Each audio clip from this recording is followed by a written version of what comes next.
Okay, looking at past experience is a lot of the times the way we fix things, you know, looking at what you see in the back, and flying blind can be costly. And what we were doing, we started working on that bug, was flying blind. Remember, we started out with nothing but an OBD2 scan tool because we didn't have anything talking nothing European. And whenever Michael came over here to talk to it with his snap-on scan tool, it wouldn't talk to the cluster. And I figured out later the reason it wouldn't talk to the cluster was because the cluster, in order for it to talk to the cluster, you got to have a battery charger on it. The juice has got to be up. It'll talk to the engine controller without the battery charger hooked up, but you got to hook the battery charger up on that car. Because when you turn on that bug, the lights are on, it's pulling the voltage down, all that kind of stuff, you know. But some of the stupidest mistakes I've ever made were the result of my working on a vehicle I just wasn't familiar with. And it can be even more serious when I think I know what I'm doing. You know what I mean? You think you know what you're doing and you really make a mistake. I put a timing belt on a Toyota Camry back in eons ago. My buddy, his wife drove a 87 Camry, and it had some miles on it, you know, like 90,000 miles on it. It wasn't running right, and so they asked me if I could look at it, and I said, you got a sheet over there. And I said, I can look at it, but what I want to do is drive it over to the Ford place and do it over there. Well, I hadn't worked on it. I hadn't put a timing belt on a Camry. And so the belt, I drove it and it was surging and cutting up, but the belt had jumped, but it only jumped a couple of teeth. Incidentally, today I want that Toyota motor out there put back together and running like it's supposed to be, because it's been sitting there for, nobody can seem to put it back in. I don't know why, you know, but anyway, it needs to happen. But anyhow, but I had never worked on a Camry at the time, but I knew how to get the crank on TDC, but I didn't have any idea what cam gear timing mark might be.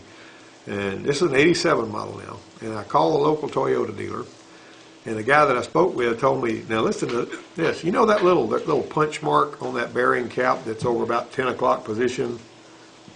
You got the notch is where you're supposed to line it up. Well, he had told me on the phone when I was working on, he said, line it up with that little punch mark over there. And I lined it up, and it ran just fine. And I remembered that. Okay, that punch mark, and that punch mark perfectly lines up with that hole. I mean, you just swear that's the timing mark. And I remember timing that thing that way. Now, somebody might think I got rocks in my head, but I doggone sure remember using it. I don't remember nothing about that notch and all that. So I just sort of filed that away. You know, you file stuff away. Thought I knew what I was doing. And I thought I got some reliable insight from it. Well, fast forward, we got a 89 Camry, almost the same car in here, and they had to replace a leaking camshaft oil seal. Now those Camrys, the camshaft oil seal will leak, and that oil will run down behind the timing belt and drip out in the area right underneath where the crankshaft is, and you'd think it had a, you know, seal behind the crank gear. But if you pull the timing cover off and it's just wet with oil all the way from the, you know, this is on the belted engine, not on the ones with the other. All right, so they had to replace a leaking camshaft, and I did not know at this time, and this was early when I was here, this is ages ago. I didn't know if that Toyota was a free spinning engine or not. I didn't know, because Hondas aren't, and Mitsubishis aren't. If they jump time, you're bending valves, and that's just the way that is. But I didn't know if a Camry was or not. I just had no clue, you know. And we didn't really. I don't remember. Seemed like I think we had all data then, but I'm not sure. It was early on, right after I came here.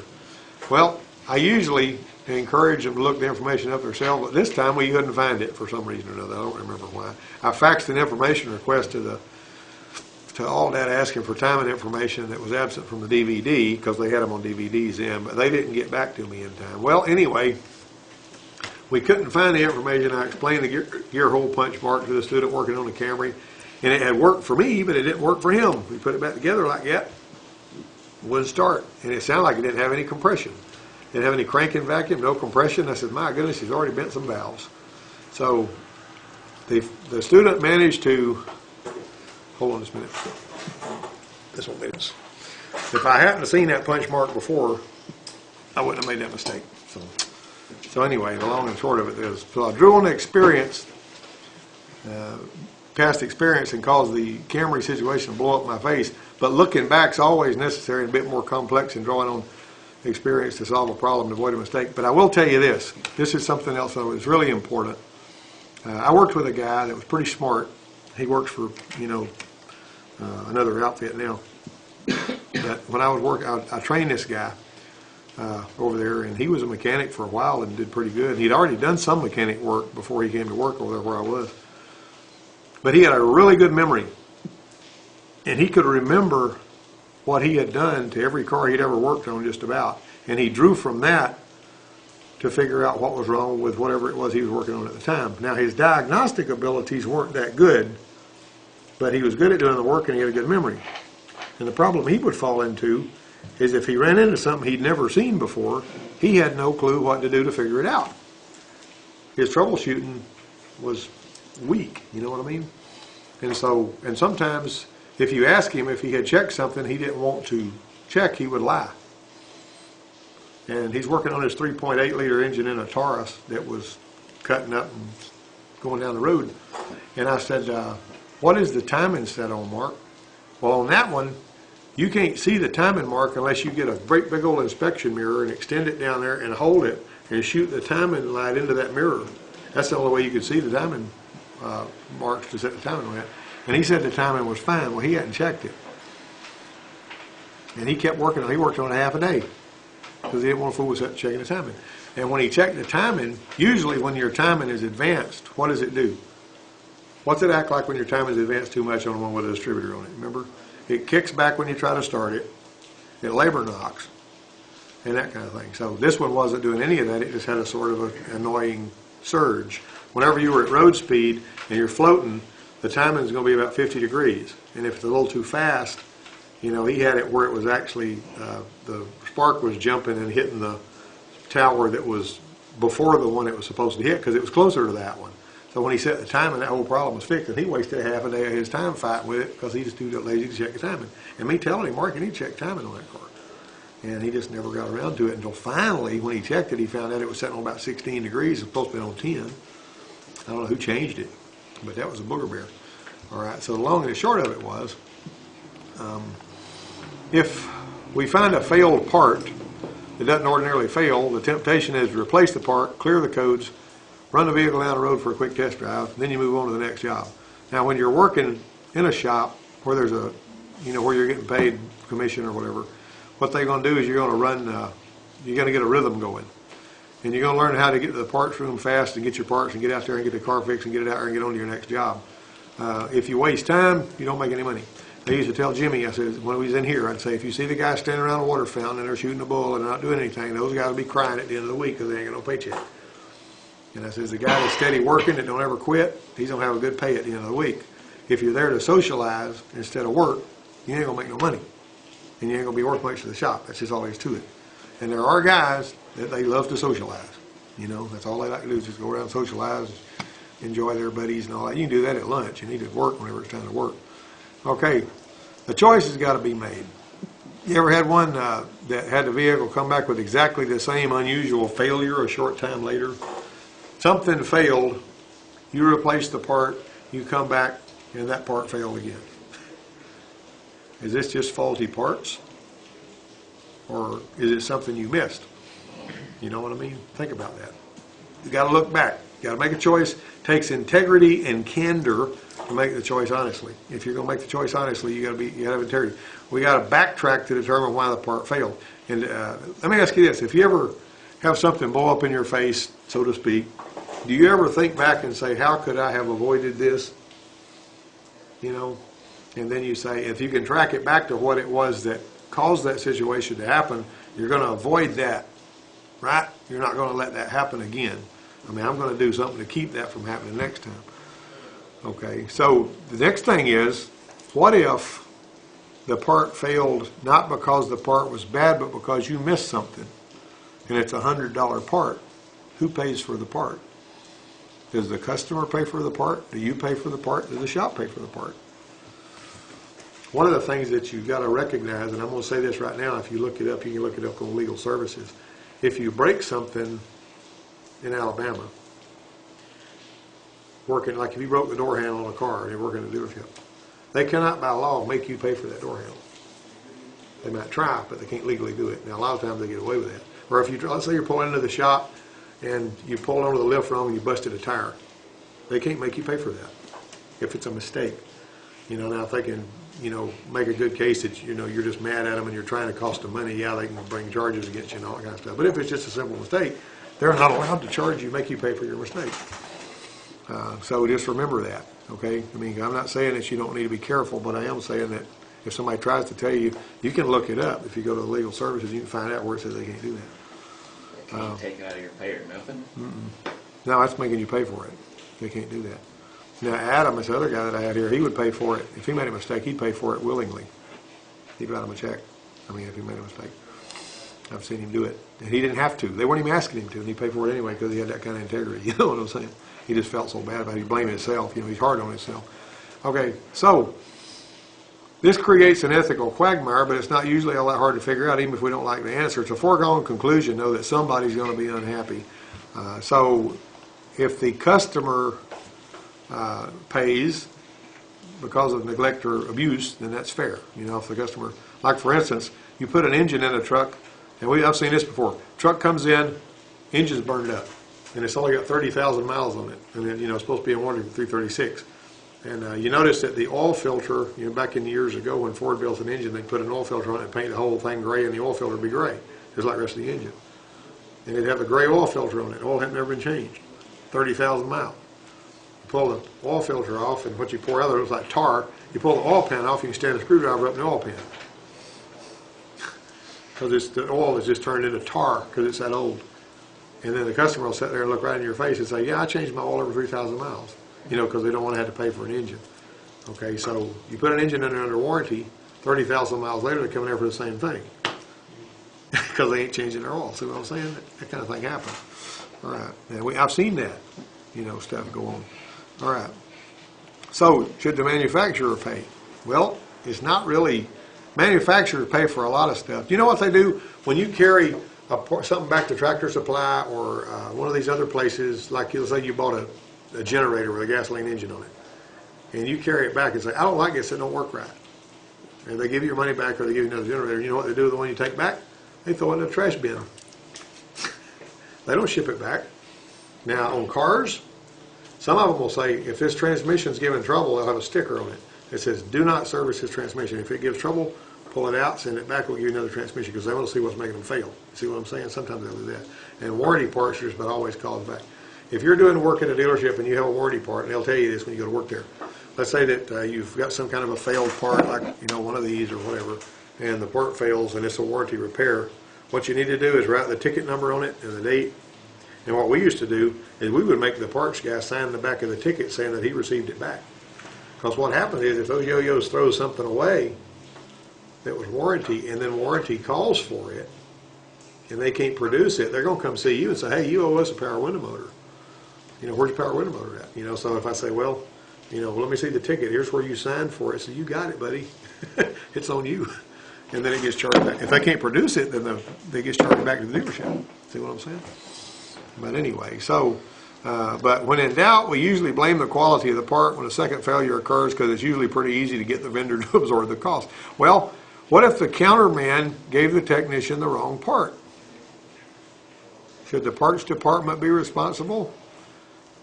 But then the parts department is going to say, wait a minute, you told us that was a 96 model and it's a 99 model. Now whose fault is it? You gave the wrong information. What if the part was put on wrong? You know, what if you put the part on crooked or didn't line the bolt holes up, or maybe you didn't scrape a gasket right and you cracked the thermostat housing or something like that, you know. So should the shop absorb the cost or should the technician pay for the mistake? That's not an exhaustive list of examples, but frankly, nobody ever wants to pay when this hand's dealt. Nobody wants to pay. The customer don't want to pay. The shop, you know, usually the shop will just absorb it because of the cost of doing business and all that or whatever. But when the vehicle has to be fixed, somebody's got to absorb it. Now, there's those times when the cause of the original failure may be buried in a repair history that can stretch back across several owners and into the past. One time, I drove this, I had this situation on a transmission, and Daniel's kind of interested in transmissions. And it was a brand spanking new Eagle Summit '89 model, right when the things came out. They hadn't been out, that car and that platform hadn't even been out. It was the first year it came out, and they ain't been out 2 months. And these people come talking about how their tachometer would go up and down. And then, as time went on, they'd start feeling it a little bit. And so I worried with that darn thing, and I said, well, if something's going on there, come in here and sit down, man. And so I worried about it a little bit and fooled with it, and I cleaned the fuel injectors because I had a way of doing that. It didn't cost much anything to do that. Believe it or not, when I cleaned the fuel injectors on that Summit, it quit that for a couple of days. And then it came back, and it was doing it again. What the hell is going on here? And so I said, I cleaned the fuel injectors and made it go away, so I must have something going on in that area. So I said, let me get another Eagle Summit in here, and I'll swap the fuel injectors out of it, because they're brand new, see? So I put the fuel injectors from that old Eagle Summit, a new Eagle Summit in there, and it ran smooth. And I said, that must be something. There's something going on there. So 2 or 3 days later, they come back and doing it again. And I said, what in the world is doing this? Replacing the fuel injectors only lasts 2 days. And so then I got a dwell meter. You know what a dwell meter is? I mean, a dwell meter is what we, with a needle on it, it's what we used to hook up to the points. And when the engine's running, you hook a dwell meter up and you can tell how long the points are closed is what the dwell is, basically. And it's basically, it's measuring a duty cycle thing. And so I said, I hooked this up to the torque converter clutch. I don't even remember why I did that. And I noticed, I said, this engine, and I told the shop foreman, does not have a straight lockup torque converter. It actually locks up in degrees, because my dwell meter indicated that. And it would show a little bit of lockup, a little more, a little more, a little more, and it would go all the way over. Now, I was delving into stuff they hadn't even told us about in the book. But I said, this is a control slip torque converter, but I don't know what that means. At the time, I wasn't able to parse this information very well.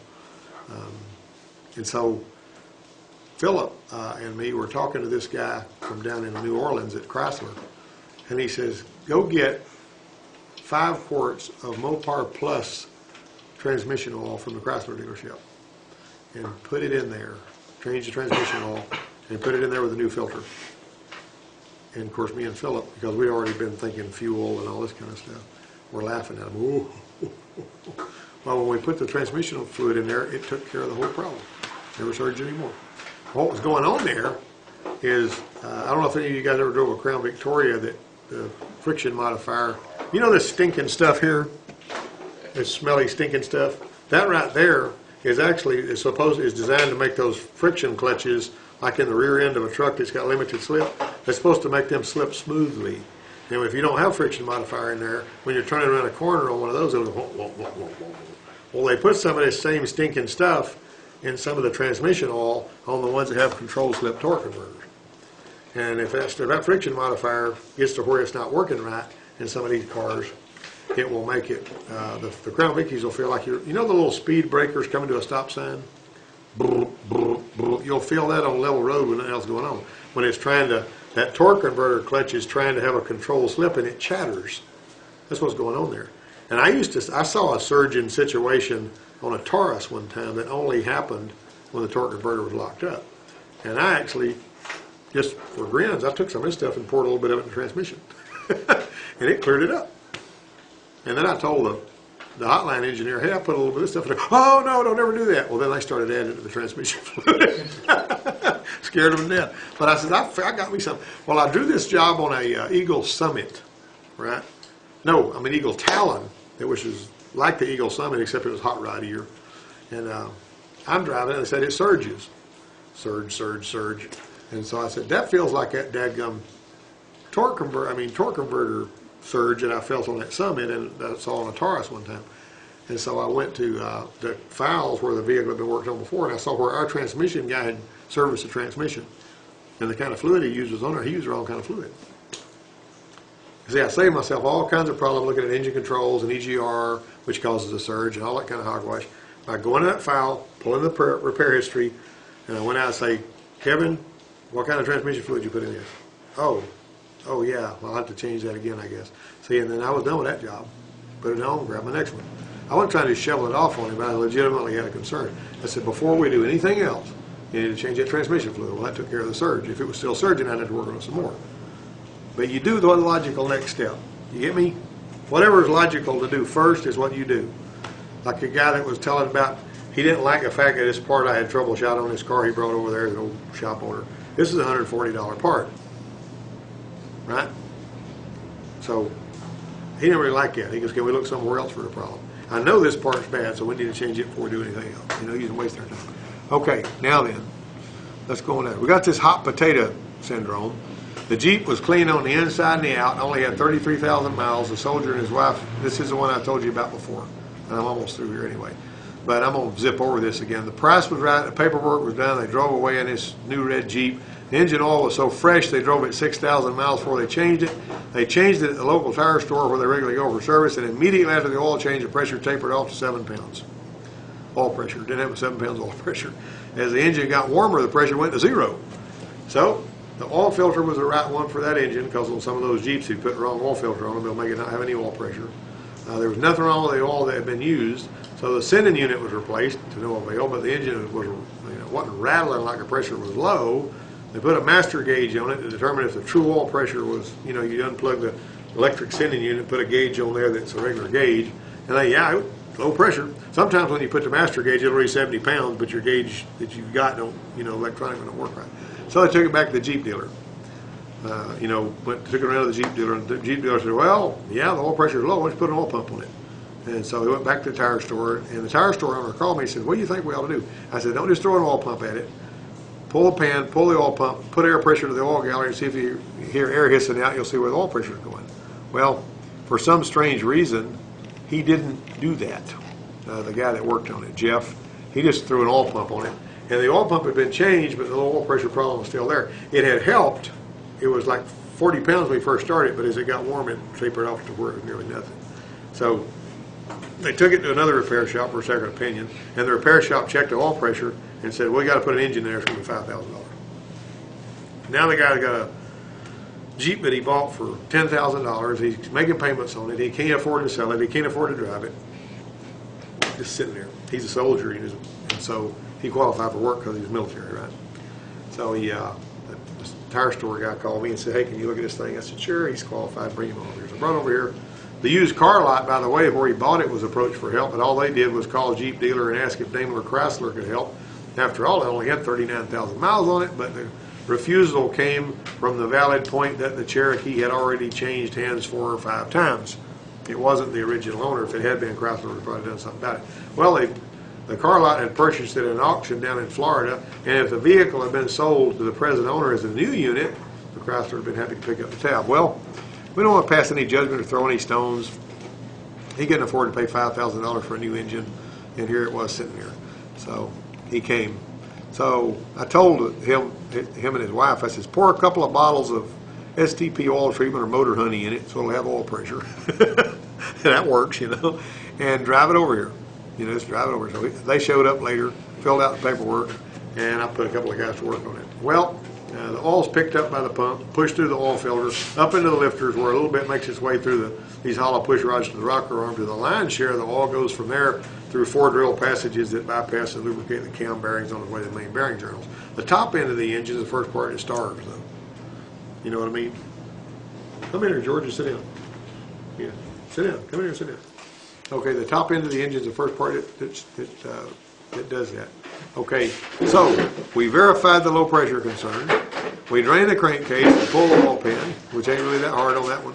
We pulled the shiny new oil pump the tire store had installed. He didn't ever check it with the air like I told him to. And I applied this rubber tipped air nozzle to the oil gallery. We heard this big amount of leakage blowing out around the cam bearings. So the engine had to come out because you can't replace the cam bearings on a Jeep without pulling the motor out. That's just all there is to it. Forget it. Cam in the block one? Mm-hmm. Cam in the block, got a timing chain, kind of like that 350 out there.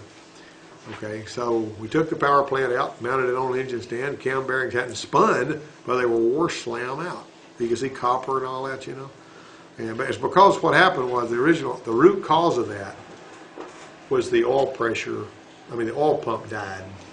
For some reason, the oil pump had too much clearance, or maybe the pressure relief valve spring broke, or something like that. If the pressure relief valve spring breaks or gets too weak, suddenly you've got no pressure. Because why do you have oil pressure to begin with? The oil pump is pushing that pressure relief valve, and it's requiring like 40, 50 pounds of pressure to squeeze that spring, and that's what gives you your pressure, see? And so if that pressure relief valve spring breaks, you're just dumping that oil pressure back in the pan. It ain't even going to where it's supposed to. I mean, a little bit of it will just sort of wash up in there. And it had worn out the cam bearings for that reason. The oil pump was the cause of it, and they put an oil pump on it and made it better, but it still was the damage that had been done had to be fixed. You see, that's what the long and short of it is. Well, the cam bearing journal is measured within spec. So in other words, the cam shaft, it wasn't worn out. So he didn't have to have a cam shaft. And there was nothing wrong with the lifters. And he looked at those real good too. Okay.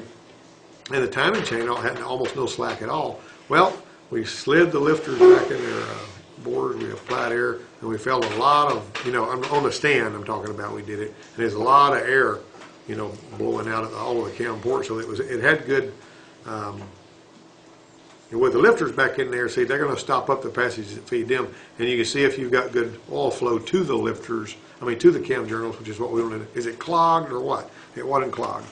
So remember now, just like on, and I don't know if you've ever known that, I mentioned that before, on like that 350 out there, the cam bearings look almost exactly alike, but they're selective on some engines. They actually get littler as they go to the back. And they'll look just alike in the box, but on the Jeep, they're color-coded. When you get them from Jeep, they'll actually have them color-coded, and they'll show in your box which one goes in which bore. So don't just if you get them from Perfect Circle, they got different numbers on each bearing. So don't just grab one and put it in there and think that's going to work, because that ain't happening. Yeah, that's why the ones that we get, they got like a diagram on the box. Yeah, to tell you which cam bearing, which cam bearing goes in there. Y'all done that at your numbers? Yeah, and at your shop over. It's pretty. And you remember that, Brenna? You hear me? When you sell some cam bearings, you say make sure that you know that on some of these cam bearings, they're not all the same size. You can't just, because they may come back and want to give them back and say, hey, these don't fit. See what I'm saying? So if you tell them right to start with, and George, don't you fall into that trap. You build a motor and all that stuff. All right. So we put the engine back together and basically put the cam bearings in it, and we slid the camshaft in it, and we pressured up. Then we put the lifters back in their holes, and we pressured it up with air, and it was good and tight. A little bit of leakage, but that's what you expect, not lots of air blowing past. You can find that thing, find it like that. This is actually good diagnosis because you're getting something there, you see. All right. But I wanted to get back to what maybe the source of it was. This is what I didn't want. What I didn't want was it to be something else besides the oil pump and it have a problem again after we did the work. You see what I mean? Okay, so when he checked the oil pressure with his master gauge, he'd seen 7 pounds with a warm engine. Removing the oil pump and spinning the gears, they seemed to be loose. And when he shook the pump, it rattled. And the oil pump ought not to never rattle when you shake it. A PCV valve should, but not an oil pump, right? So he didn't disassemble a pump or put air pressure to the gallery. He just popped a pump on it because he felt like surely this will fix it, Now, what was even worse, that the scrap metal guy had happened to be present, and the old pump was sent away with the scrap truck. I wanted the old pump so I could actually, do exploratory surgery on it. And so he had filled the oil, crankcase up with oil after he put the pump on there, and got 50 psi at cold start. He let it run until it was at operating temperature. It went down as it got warmer, though. The oil pressure went again until it was near zero again, so it was really bad. Okay, I had backtracked as far as I could, and it looked like from the report I got from Jeff that the oil pump had been the causal component. So, condition, cause, correction. What we got? How would you write that up? Condition, low oil pressure. Cause, bad oil pump. Correction, replace oil pump and cam bearing. That's how you write that up. You got it? That'll satisfy any warranty person. And you can actually tag that oil pump, tell them to save it for the warranty clerk, and if they want to see it, here's the bearings, here's the pump. Just like if you're fixing something under warranty, this is what caused it. We had one guy that had his oil changed over at Performance, and after he got his oil changed over there, he drove it around town a little bit. He was a sort of a hot rod yo-yo anyway, hot rod, and he would fool around and race and things. But anyway, the motor, he spun a bearing, motor burned up or something like that. And he claimed they didn't put all the oil back in it. Well, the problem with that was he was standing out there in the service bay when the guy changed the oil. And he watched him pour all the oil back in, and he watched him pull the dipstick, and they discussed how hard it was to tell if it was full or not. But the guy watched the whole process, you see. And then, so he's taking him to court, he wants another motor. Well, the shop's got insurance anyway, they'll pay for that, you know what I'm saying? And the guy that owned the shop was over here talking to me about it. He said, I don't mind buying him a motor, but I want to know what the cause of this one going out was. So we tore the motor apart, and yeah, it had damage, but you know what we found? The relief valve was stuck in the oil pump. And the relief valve stuck, it had low oil pressure, and it destroyed the engine. And he tried to blame it on the shop. And we took pictures and all that kind of stuff, so he cared. We tore it down right out here in the shop and looked at it piece for piece, you know. And but the Cherokee just didn't need a $5,000 replacement engine. However, a flat rate guy would have got paid about 10 hours later labor, and it probably could have been fixed for like $1,500, even if you had a real high labor rate, you know. So by the time the parts and everything were done, but the Dodge that we got out here, it got really hot. This wasn't a low oil pressure issue. The other problem, though. We had another Dodge van, a Caravan, that was knocking because she had run it low on oil. Now, I don't know where the oil went, and we had never worked on that one before. She ran it low on oil. They did. It was a 05 model, and because she ran it low on oil, it was making a racket. We put a gauge on it, had 70 pounds of oil pressure, but it was making a racket. It kind of sounded like lifters, you know what I mean? And so I really didn't want to go too deep into it. I told her just to drive it and see what it did, and we put it in motor if we had to. And it turned out we had to. It came apart. So, but I mean, something had spun, you know, and it blocked oil passage, and it was making it rattle and all that. Bearing spins a little bit whenever it gets hot, and then it cools off again. It's small again, but now it's blocking a hole, or it's moved. You know, that's what you. I've still got that engine over there, and I'll probably have Derek tear it down and have to investigate what it is. Derek, George, and these two guys don't have time to do a lot because they're here in the morning, but I still expect Brenna to get rid of his massive stack of worksheets before the end of the term. They're right, Brenna and George too. All right, George, are y'all busy over at Toyota? So, Yeah, it kind of comes and goes, doesn't it? Yeah. All right, you're just doing the work so well that you're keeping everybody worked out. That's what it is. But there was another one that, and this is interesting. I'm going to end on this oil story here with this. There was a girl that was driving for us on a 74 Ranchero when I was working down in Texas. And that car had lots of miles on it. I don't remember how many miles it had on it, but it was burning a quart of oil every 2 days. It wasn't leaking the oil. It was going out the tailpipe. And she was driving that thing to Beaumont and back every day to pick up, or in Port Arthur to pick up stuff. And we didn't really have time to do anything about it because we were covered up on forklifts and heavy equipment that was actually money-making machines that we were working on. And so I called David Hughes at Spence Battery down there in Port Arthur, 9834522 if you want to call him. And I said, David, this motor is burning a heck of a lot of oil. And I said, I need to do something to keep it from burning so much oil until we can do something about it. And he said, well, I don't know if this is true or not, but he said, somebody told me that if you put Exxon Uniflow in it, it won't burn as much oil. And I said, really? He said, yeah, we were using Mobil oil, not Mobil 1, because they didn't have that back then. We just had Mobil oil. We were a Mobil oil distributor. We had it by the barrel. That's what we used. And I said, send me a case of Exxon Uniflow. And so the next time Cindy went in there, she brought back Exxon Uniflow. And I've changed the oil in that darn thing, and I put Exxon Uniflow in it. And I ain't kidding you. I saw this happen. It went from a quart every 2 days to a quart every 2 weeks. Just changing the different kind of oil made that much difference. I couldn't believe it. I figured oil is oil, you know? I mean, why would Exxon Uniflow not burn out as fast as Mobil? It didn't make any sense to me, but I saw it happen for sure. So just keep that in mind. Occasionally, you'll have somebody that may come to you and they'll say, my car is using oil, and if it's not leaking, go with a different brand of motor oil.